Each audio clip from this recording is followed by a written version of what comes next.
Aravind tax நேயர்களுக்கு அன்பான வணக்கங்கள். பிரியங்கா வெர்சஸ் மணிமேகலை இவங்க ரெண்டு பேருடைய பஞ்சாயத்து இன்னுமா முடியல அப்படின்னு கேட்டிங்கன்னா, அதை எப்படியாச்சும் முடிச்சு வைங்கப்பா அப்படின்னு சொல்லிட்டு ஒருத்தர் பேசியிருக்கிறாங்க.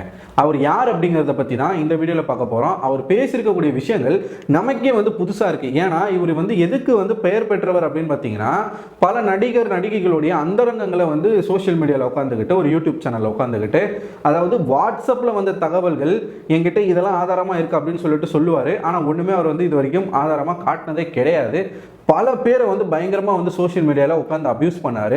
ஆனால் இவர் மேலே பெருசாக எந்த விதமான நடவடிக்கையுமே இல்லை. இப்போ பாடகி சுசித்ரா எப்படி எல்லாராலையும் ஒதுக்கி வைக்கப்பட்ட ஒரு பாடகியாக இருக்காங்களோ அதே மாதிரி தான் இவரும் இப்போ இருக்கிறாரு. இவருக்கு எந்த விதமான பட வாய்ப்புகளும் இல்லை. அதனால தான் யூடியூப்ல உட்காந்துக்கிட்டு இந்த மாதிரியான விஷயங்கள் பேசிட்டு இருப்பாரு. பைல்வான் ரங்கநாதன் அவர்கள் இந்த பிரியங்கா வெர்சஸ் மணிமேகலை இஷ்யூல பேசியிருக்கக்கூடிய விஷயங்கள் பார்க்கும்போது எனக்கே ஆச்சரியமா இருக்குதுங்க.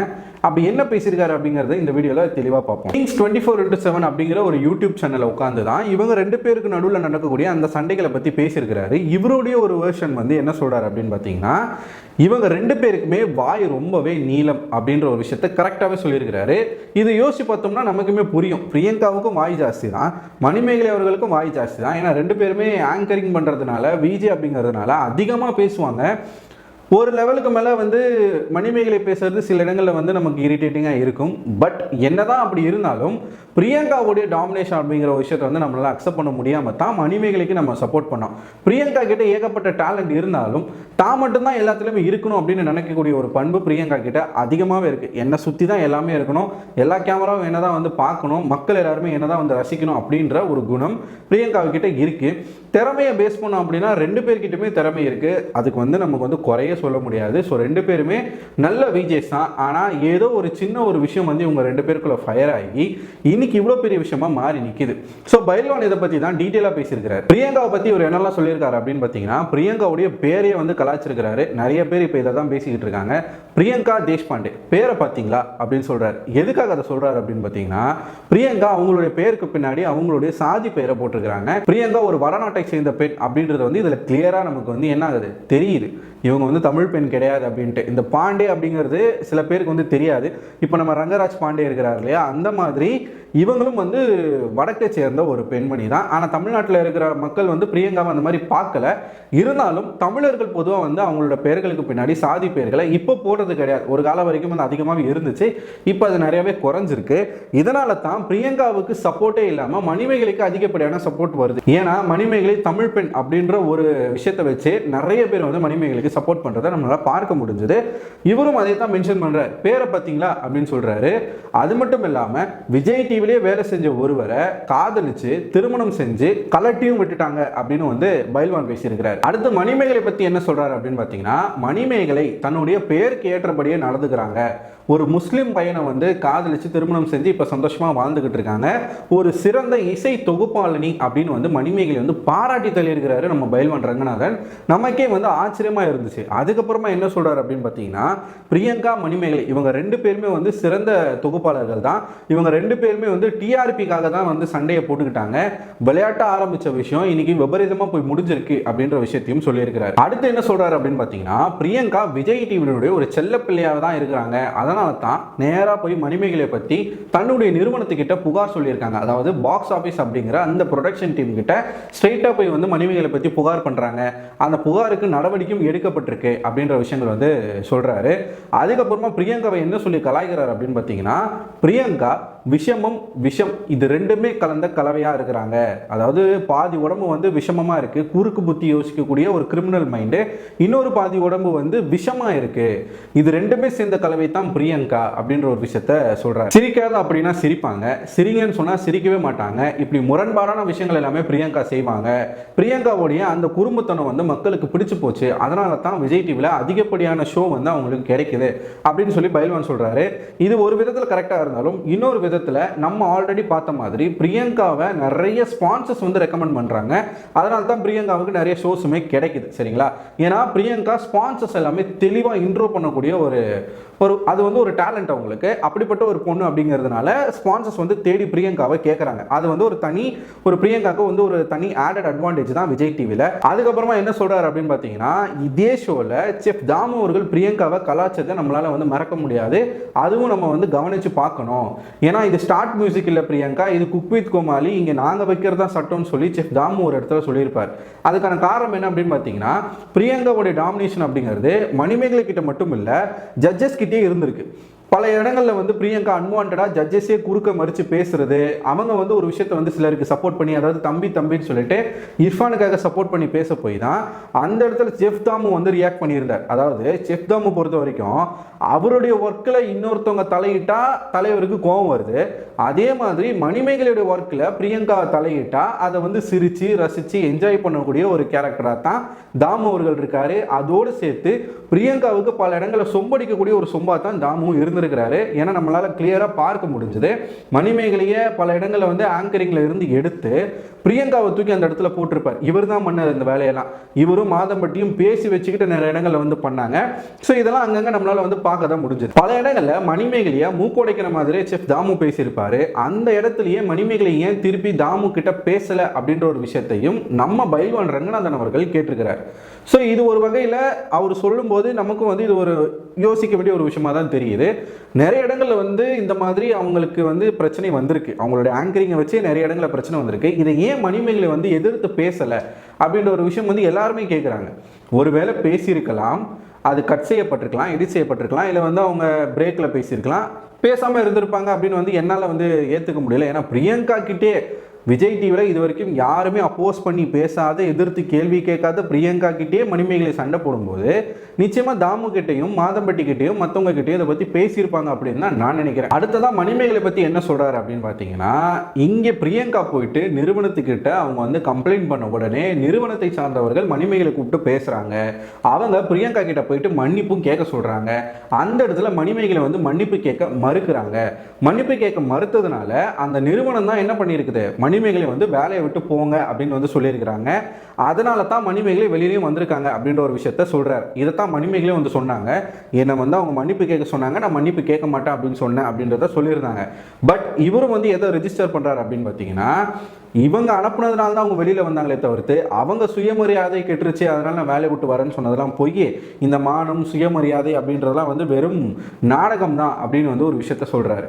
என்னதான் வந்து அது நாடகமாகவே இருந்தாலும் நடந்த விஷயமா தானே. பிரியங்கா கிட்ட மன்னிப்பு கேட்க சொன்னதுனால தானே அவங்க வந்து மன்னிப்பு கேட்க முடியாதுன்னு சொல்லியிருக்காங்க. அவங்க வேலையை விட்டு அனுப்பிச்சா என்ன, இல்லை இவங்களே வந்தால் என்ன, அது இங்கே மேட்ரு கிடையாது. அந்த நிறுவனம், அந்த பாக்ஸ் ஆஃபீஸ் அப்படிங்கிற அந்த ப்ரொடக்ஷன் டீம் பிரியங்கா கிட்ட மன்னிப்பு கேட்க சொன்னாங்களா இல்லையா, இதுதான் வந்து நமக்கு தேவையான விஷயம். அதை பைல்வானே அவரோட வாயால் சொல்கிறார். அப்போ எக்ஸாக்டாக அந்த இடங்களில் நடந்திருக்கிறது இதுதான். பல பேர் வந்து அப்படி ஒரு விஷயமே நடக்கலை, பிரியங்கா கிட்ட மன்னிப்பு கேட்டால் தான் வந்து வேலை நடக்கும்னு வந்து சொன்னதெல்லாம் குரேஷி வந்து அந்தளவுக்கு உருட்டினார். அப்படி ஒரு சம்பவமே நடக்கல, பிரியங்கா சாரியே கேட்க சொல்லன்னு சொல்லிட்டு. ஆனால் இன்னைக்கு இதுதான் வந்து வெளியில் வந்துக்கிட்டு இருக்கு. அவங்க சாரி கேட்க சொல்லியிருக்காங்க, மணிமேகலை என்னால் முடியாதுன்னு சொல்லியிருக்காங்க, சரி நீங்கள் வெளியில் போங்கன்னு சொல்லியிருக்காங்க, இவங்களும் வெளியில் வந்திருக்கிறாங்க. ஸோ இதுதான் உண்மை அப்படின்றது இப்போ நல்லாவே நமக்கு புரியுது. அதுக்கப்புறமா ஒவ்வொருத்தரும் மணிமேகலைக்கு எதிராக வந்து வீடியோ போட்டுட்டு இருக்காங்க. யாரெல்லாம் போடுறாங்க அப்படின்னு பார்த்தீங்கன்னா, இதெல்லாம் நம்ம பைல்வான் சொல்கிறது, குரேஷியில் இருந்து நாஞ்சில் விஜயனில் இருந்து பல பேர் வந்து வீடியோ போட்டுக்கிட்டு இருக்காங்க. ஆனால் வெங்கடேஷ் பட் அவர்கள் மணிமேகலைக்கு ஆதரவாக நிறைய விஷயங்கள் வந்து பேசியிருக்கிறாரு. வெங்கடேஷ் பட் அவர்களுக்கும் தாமு அவர்களுக்கும் வந்து உள்ள வந்து ஒரு ஈகோ சண்டை. தாமு அவர்கள் வந்து ஒரு செஃபா இருக்கிறாங்க, அந்த இடத்துல வெங்கடேஷ் பட் அவர்களும் ஒரு செஃபா தான் இருக்கிறாங்க. ஆனா இதுல பிரச்சனை என்ன அப்படின்னு பாத்தீங்கன்னா, வெங்கடேஷ் பட் அவர்களை விட தாமு அவர்கள் வந்து சீனியர். ஸோ சீனியாரிட்டி பிரகாரம் தாமு அவர்கள் வந்து நிறைய வந்து ரெஸ்பெக்ட் வந்து வெங்கடேஷ் பட் அவர்கள்கிட்ட எதிர்பார்க்கிறாரு. வெங்கடேஷ் பட் அவர்கள் பல இடங்களில் தாமுவை மீறி செயல்படுவதாக வந்து தாமுக்கு ஒரு கருத்து இருக்கு. நம்மளை மீறி என்ன, நம்ம சின்ன பையன் அவன் வந்து எல்லா இடங்களையும் வந்து அவர் ஓவர் டாமினேஷன் பண்ணுறாரு. டாமினேஷன் அப்படின்றது தாமுக்கு நடந்தா தப்பு. அந்த இடத்துல சீனியர் ஜூனியர் பிரச்சனைலாம் தாமு பார்க்கலாம். ஆனால் ஒரு ஜூனியருக்கு ஒரு பிரச்சனை வரும்போது அந்த ஜூனியரை வந்து அதை வாய்ஸ் அவுட் பண்ணுறது தப்பு அப்படின்ற ஒரு விஷயங்கள் நம்மளால் ஏற்றுக்கவே முடியல. யாருக்கு வந்தாலும் ரத்தம் தானே.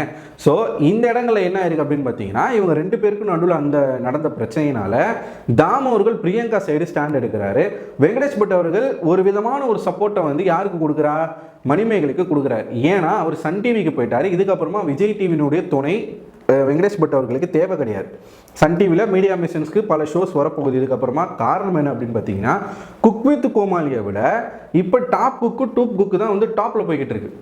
அவங்கள பார்த்து குக் வித் கோமாளி பல இடங்களில் காப்படிச்சுக்கிட்டு இருக்காங்க. இதை பல பேர் வந்து வீடியோவாகவே போட்டுக்கிறாங்க. ஒரு வாரம் அந்த சன் டிவியில் என்ன டாஸ்க் நடக்குதோ அதை அப்படியே காப்படிச்சு லைட்டாக மறு மட்டும் வச்சு இந்த இடத்துல மாற்றி பண்ணுறானுங்க.